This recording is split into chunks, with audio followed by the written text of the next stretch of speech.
یہ ہیں محمد بانی، جن کی عمر 70 سال ہے۔ یہ 1951 میں پیدا ہوئے اور 10 سال کی عمر میں اپنے والد صاحب کے ہمراہ پیدل حج کرنے کے لیے گئے۔ اس دور میں ہوائی جہاز، ٹرانسپورٹ اور گاڑیاں نہیں ہوا کرتی تھی۔ زیادہ تر لوگ سفر کرنے کے لیے پیدل رستہ ہی اختیار کرتے تھے۔ یہ 25 لوگوں کے قافلے میں سب سے چھوٹی عمر کے لڑکے تھے، اور وہ جو باقی 25 افراد تھے بلوچستان، سندھ، KPK اور پنجاب سے ان کا تعلق تھا۔ انہوں نے اپنے روحانی سفر کی ابتدا کراچی سے کی اور پیدل چلتے ہوئے گوادر، گوادر سے ایران، ایران سے عراق اور مختلف شہروں سے ہوتے ہوتے سعودی عرب پہنچے۔ مکہ میں انہوں نے قیام کیا۔ اس کی مدت کتنی تھی؟ اس کے بعد مکے سے مدینہ پیدل گئے، مدینے سے پھر واپس مکہ اور مکہ سے دوبارہ پاکستان آئے۔ ان کو جانے میں 2.5 سال اور آنے میں بھی 2.5 سال لگے۔ یہ کیا جذبہ تھا کہ آپ 25 لوگوں کے قافلے میں عمر میں سب سے چھوٹے تھے، لیکن ولولہ یہ تھا کہ میں نے پیدل حج کرنے جانا ہے؟ کون کون تھا اس سفر میں آپ کے ساتھ؟ آپ میں سب پنجابی تھے، کچھ یعنی پٹھان تھے، کچھ سندھی تھے، بلوچ تھے، رلے ملے آدمی تھے۔ کتنے عرصے میں پہنچے تھے آپ؟ 2.5 سال میں۔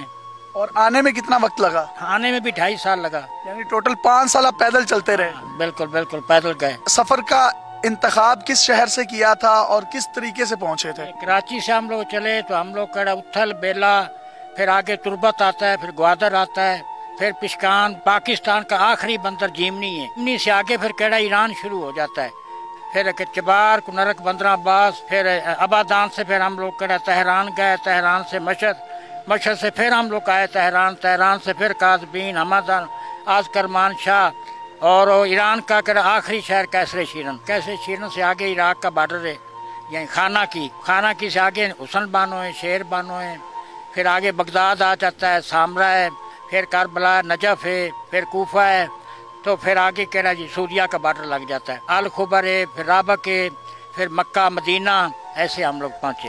جب آپ نے یہاں سے سفر کی ابتدا کی تھی تو آپ لوگوں کے پاس گرمیوں کے جوڑے تھے، سردیوں کے جوڑے تھے؟ کیونکہ گرمیاں بھی آئی ہوں گی، سردیاں بھی آئی ہوں گی، طوفان بھی آیا ہوگا، بارش بھی آئی ہوگی، دھوپ بھی ہوگی، چھاؤں بھی ہوگی، تو اس پورے سفر میں آپ کے پاس تھا کیا کیا؟ ہمارے پاس 2 جوڑے تھے، باقی جو ہمارے کو روٹی ملتی تھی وہ کس آبادی پہ اوپر جاتے تھے نا، وہ ہم کو دیتے تھے، ہماری دعوت کرتے تھے، چائے روٹی کھانا دیتے تھے۔ یعنی وہ تکریم کرتے تھے اور استقبال کرتے تھے کہ حجاج کرام کا قافلہ ہے، اور جہاں جہاں یہ پڑاؤ ڈالتے تھے آبادیوں میں، وہ لوگ ان کو خاطر تواضع کے لیے کھانے شانے بھی پیش کرتے تھے؟ جی جی بالکل۔ جدھر آبادی نہیں ہوتی تھی ہم کو 2 دن روٹی بھی نہیں ملتی تھی۔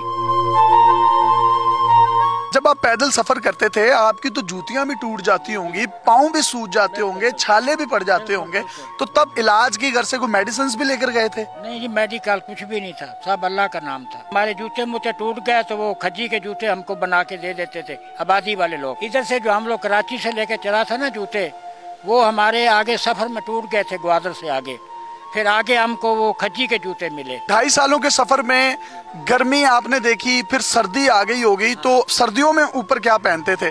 آپ کے پاس سوٹ تو 2 ہی تھے۔ جنگل میں لکڑی پڑی ہوتی تھی، ہم مچ لگا کے ادھر رات ہماری پاس ہو جاتی تھی۔ ہم کو زیادہ فکر پانی کا ہوتا تھا کہ پانی میں ہمارے پاس کیا ہونا چاہیے، تو پانی کیری کرتے تھے ساتھ؟ پانی کے مشکیزے ہوتے تھے، وہ ہر آدمی کے پاس اپنا اپنا ہوتا تھا مشکیزہ، بس مشکیزیں اٹھائے آپ چلتے جا رہے ہیں؟ چلتے جا رہے ہیں۔ جنگل، بیابان، اندھیروں میں کچھ جنگلی جانور بھی آپ کو پڑ جاتے ہوں گے، تو ان سے مقابلہ کرنے کے لیے کوئی ہتھیار تھے؟ کوئی ہتھیار نہیں تھا، 20-25 آدمی کا قافلہ تھا، تو کوئی جانور نہیں ہم کو تنگ کرتا تھا۔ اس سفر میں آپ کو جب تھکاوٹ محسوس ہوتی تھی، وہ کون سا جذبہ تھا جو آپ کو اٹھاتا تھا کہ نہیں ابھی سفر تھوڑا ہی رہ گیا، سینکڑوں کلومیٹر ہی رہ گیا، نکلنا ہے، جانا ہے؟ تو وہ تو پاک نبی علیہ السلام کی محبت اور کعبہ بیت اللہ شریف کی محبت اور نجف و کربلا کی محبت ہمارے دل میں تھی۔ آپ کی آنکھوں کی نمی بھی بتا رہی ہے کہ وہ جو عشق تھا، وہ عشق کہہ رہا تھا کہ میں نے پہنچانا ہے اس مقام تک آپ کو، اور آپ پہنچے وہاں پر۔ ہم پہنچے ادھر۔ سفر کرتے کرتے جب آپ مکے کی حدود میں داخل ہوئے اور جب پہلی نظر آپ کی خانہ کعبہ پر پڑی تو کیا کیفیت تھی؟ ہمارا دل خوش ہوا اور ہمارے کو سفر مفت، تھکاوٹ اور سب ختم ہوگی جب ہم نے پاک نبی علیہ السلام کا روضہ دیکھا، کعبہ بیت اللہ شریف کو دیکھا، ہماری ساری تھکاوٹ ختم ہوگی اور ہمارا دل باغ و بہار ہو گیا۔ کتنا عرصہ رہے مکہ میں؟ مکہ میں ہم لوگ 5-6 مہینہ مقام کیا۔